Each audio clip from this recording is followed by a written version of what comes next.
Hi everyone, I'm Nix, and today we are chilling with The Witcher 4, and I am going to be watching the official trailer breakdown today and discussing the contents.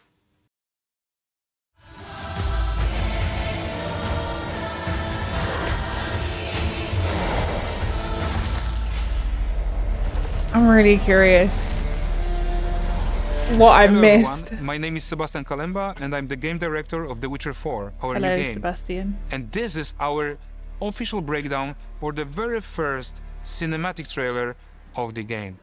So let's dive right into the trailer.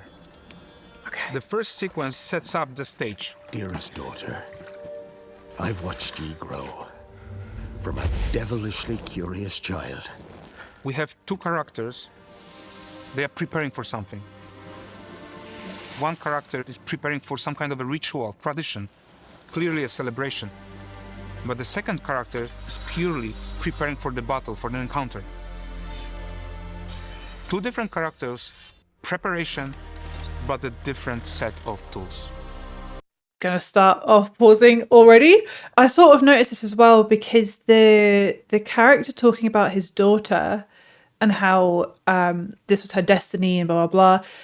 I initially thought it was Geralt speaking. Looking back, it sounds nothing like Geralt. I don't know why I thought that. I think there's so many comparisons to be drawn between this character's father talking about how proud he is of her and the destiny that she's about to fulfill, and Ciri being so controlled by destiny. I think there's just so much that you can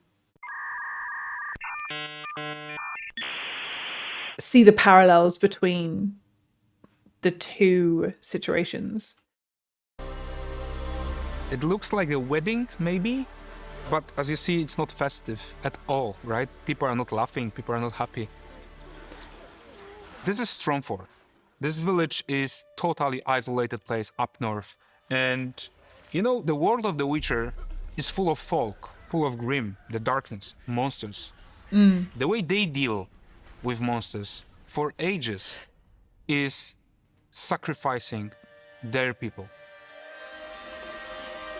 Again, like I said in the trailer, it's like that quest in the Heart of the Woods in Skellige, where we have the ancient lesson, and you're sending villagers out to, boys to become hunters, but so many of them get sacrificed during that process, and yet the village is convinced that that has to keep on happening in order for the deity to be pleased and for them to be protected, when actually it's just a lot of people dying. But there's that strong belief that keeps it going. Here we reveal this young girl. Her name is Mioni. She tends to be sacrificed by her father, by the villagers. That's why this moment is so emotional. These people are kinda saying goodbye to someone that they know from that young. Okay, so now these characters joins. Their path are going to cross in a second. You have two swords on her back, the silver for monsters and the steel for humans. You have idea for sure that this is a Witcher. A witcher? This was such a cool moment for me. Whose coin did you take? Nay, you can't. Because you know that's Ciri, or at least I, guessed. No! You chose her. Okay, you have no idea how long we've been waiting for this moment. I mean, the entire team that invests so much passion into this project in recent years. We've been waiting for years to be able to finally show Ciri as the main protagonist of the game. Ciri is one of these characters that, the sentence that if there is less evil, lesser evil, I'd rather to not choose at all. Ciri will always choose. When it comes to the happiness, the moments that she was really happy about her life, it was in Kaer Morhen, among the other Witchers. For good and for bad, she wants to become a Witcher. In the word become, there is a journey. And I want people to experience this journey. Gonna pause again. I just finished reading Blood of Elves, and I mean the whole way, especially in, I can't remember what chapter it is, 3. There's sort of this montage of Ciri learning different things, and no, not my phone. I'm gonna turn that over. Of Ciri learning how to effectively be a Witcher just without the Trial of the Grasses. And you can see how much she wants to become a Witcher in that book. So it makes so much sense. And also in the book, I want to do more book rambling videos where I go into more details. So this is just a very brief ramble right now. In the book, she says that she will always choose. She will never remain neutral. And Geralt tries to teach her the importance of being neutral. But you can see that Ciri, her morality, her justice, her sense of justice is so strong. To me, at least. I haven't read the rest of the books. I'm about to start Time of Contempt. But to me, this absolutely makes sense. You know, it's not about remaining neutral. It's about choosing what she believes to be the lesser evil. So I resonate. I understand where he's coming from the books. Clearly, CDPR is continuing to stay true to the books, which I think is really nice to see. As soon as we entered the woods, we decided to change the cinematography of this part. That in that moment, we wanted to make it more magical, more atmospheric. We wanted to Definitely make felt you that. smell the evil that is living in this cave. And maybe you can question why Ciri was actually waiting for this moment.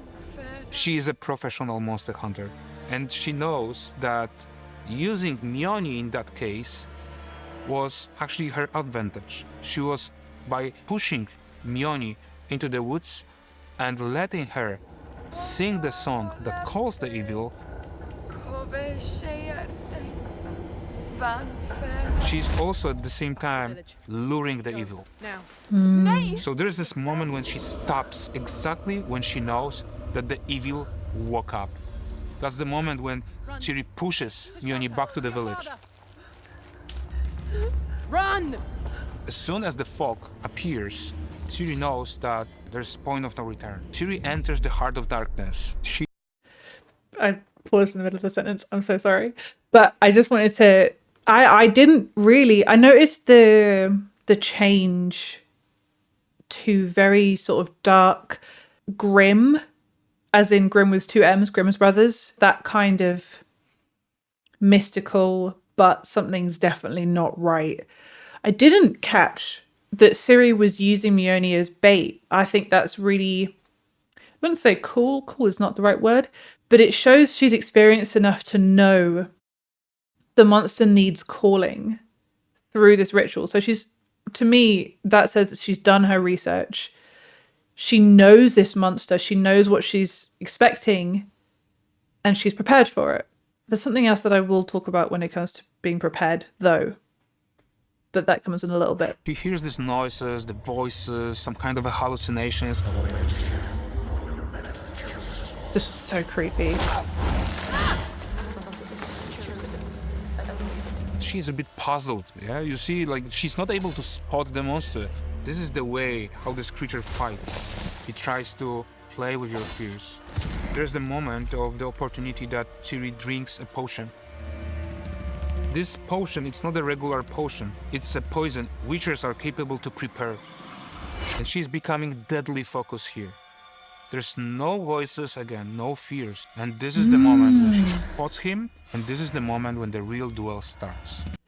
That's really interesting. To me, her drinking the potion when she's already in the cave made me wonder if it was a lack of preparation, because obviously in the books you find when Geralt takes a potion, he does it beforehand. He prepares that beforehand, makes sure he has it there, takes it just before the fight and not after he's already entered. So I was worried that this was showing her lack of preparedness, but maybe she prepared a few first and then chose the one that she thought was best.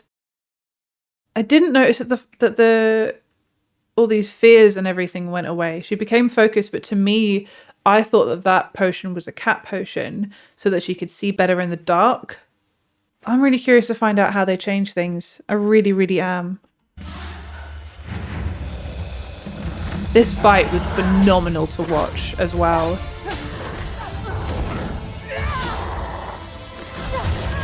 I'm back. That sign, I saw somebody mention in the comments of the trailer reaction, that it could be heliotrope or Quen.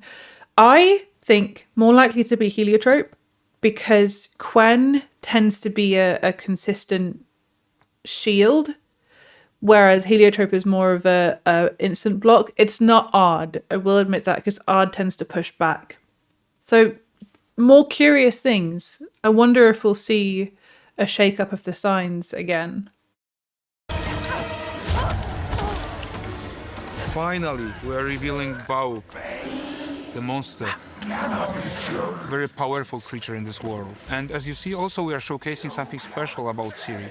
Ciri is a powerful source. She can drain the energy out of the elements in this world and catalyze it into the very powerful spell. And that way, she builds another opportunity window. See, again, we're going back to the books again. But I think that's what's really cool about the trailer now, having read the Blood of Elves book, is I can see where all of this has been drawn from. Now, obviously, Ciri is also a source, and Yennefer tries to teach her how to draw from the source in Blood of Elves. But the lightning aspect to it, I'm really curious about. Many things to think about, and maybe I will find out more once I finish reading the books. Be able to chop his limbs. The music as well. Beautiful. And finally, uses one of his utility tools, chain, we're presenting here. And we are also referring to the very first trailer that we showcased years ago, the Witcher 1, Geralt fighting with Striga. He will have the chain. More than that, Ciri is able to chant this chain. And that's why there's this fire spell on top of it, which makes this chain even stronger. That was so cool for me, because the fight between Geralt and the Striga obviously happened in the Last Wish short stories. The Witcher, the first short story in the Last Wish book. And I was saying in the trailer reaction that it was really cool to see that come back again. I didn't realize that they'd done like a trailer for The Witcher 1 with the chain as well. So for me, I think it's going to be really interesting to see how Ciri fights in comparison to how Geralt fought in The Witcher 3. I think Ciri is going to be a lot more fluid. There's going to be maybe more moving parts, but I think it's going to be just really interesting to learn a new play style with that. I'm very excited. Beautiful. Powerful. And this is another tough lesson in this grim world. Ciri wasn't able to save Mjolnir. Because some people are incapable of change. Bauk won because they let themselves being still driven by the fear. She knows for sure that they'll get this at some point, because the fog will never get back. They will probably remember her, the silver hair girl who saved them.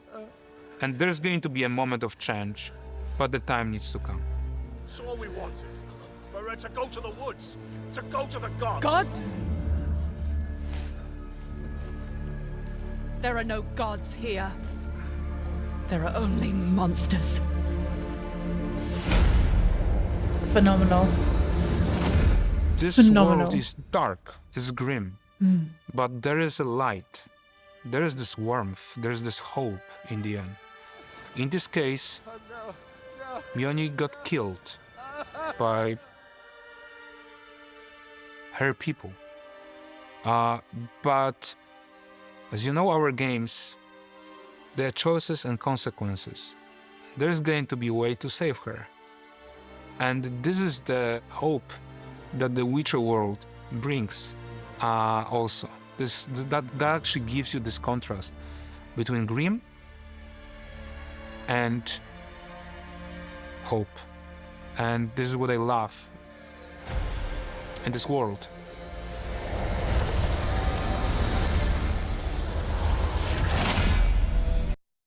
Very excited. I really enjoyed that. There were the things that confirmed to me what I already knew, but there was already also things that I didn't twig. I didn't pick up, and that was really cool to see him talk about these aspects that I hadn't thought of. I really enjoyed that.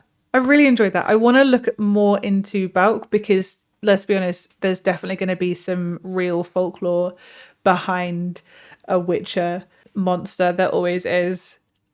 I like at the end he mentions about this contrast and the consequences of actions, because that was such a huge part of The Witcher 3, is all about these consequences and how you have a choice and you don't always know the consequences of your choice, but you have to choose and you have to live with those consequences or save scum, because it is a game. But I really like how difficult it was to make choices in The Witcher 3, and I think I'm really looking forward to them implementing more of that aspect in The Witcher 4. Overall, I really enjoyed watching that. I'm really excited to also watch the behind the scenes video, which came out quite recently. And obviously, whatever else they put out, we are like 2 months from the 10-year anniversary. So I assume that we might get a little bit more of a peek into the Witcher 4 world when that happens. And I'm really looking forward to that.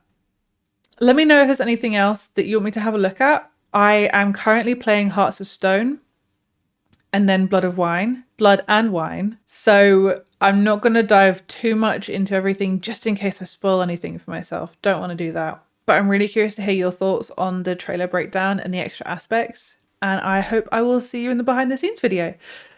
So with that being said, I hope that you enjoyed this reaction as much as I enjoyed reacting to it. Take care of yourself, and whenever the next video is, I will see you there. Bye.